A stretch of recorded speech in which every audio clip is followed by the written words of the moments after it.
ସମସ୍ତଙ୍କୁ ମୋର ସ୍ନେହଭରା ନମସ୍କାର। ମୁଁ ଶିବାନୀ ଦାସ ଆପଣମାନଙ୍କ ପାଇଁ ପୁଣି ଥରେ ନେଇ ଆସିଛି ଏକ କବିତା ଯାହାର ଶୀର୍ଷକ ହେଉଛି ତତେ ପାଇବାର ଆଶା। ଦୁନିଆର ଏହି ମର୍ମସାର କଥା ରଖି ମୋ ମନରେ ଆଜି ତତେ ପାଇବାର ଅସ୍ପୃହାକୁ ମୁହିଁ ଲଗେଇ ଦେଇଛି ବାଜି।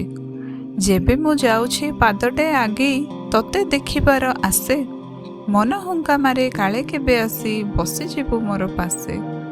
ଭାବୁଛି ଅନ୍ତରେ ମୋ ମନର ଭାବ କହିଦେବି ତୋ ଆଗରେ, ପୁଣି କାହିଁ ଭାବେ ଭାଙ୍ଗିଯିବ ମନ ତୋର ସେହି ପ୍ରତି ଉତ୍ତରେ।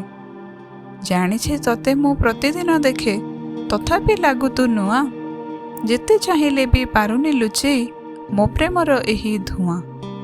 ଜାଣିନି ତୋ ମନେ ମୋର ପ୍ରୀତି ପାଇଁ ରହିଛି ନା ନାହିଁ ଚାବି, କିନ୍ତୁ ମୁଁ ନିଶ୍ଚୟ ମୋ ମନରୁ କେବେ ଲିଭିବନି ତୋର ଛବି। ଆଙ୍କି ଦେଇଛି ତୋ ଛବିକୁ ହୃଦୟ ଯେପରି ପୂର୍ଣ୍ଣିମା ଜହ୍ନ, କିନ୍ତୁ ସତେ ସାଥୀ ଦେଇଛି ଲିଭେଇ ଦାଗଟିକୁ ମୋର ମନ।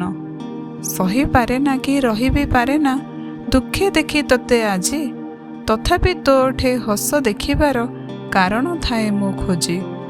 ଜାଣିଛି ମୁଁ ସାଥୀ ଜହ୍ନକୁ ପାଇବା ନଥାଏ ବାମନ ହାତରେ, ହେଲେ ତତେ ପାଇବାର ଆଶା ଆଜି ବି ଅଛି ଏବଂ କାଲି ବି ରହିବ ମୋ ମନରେ।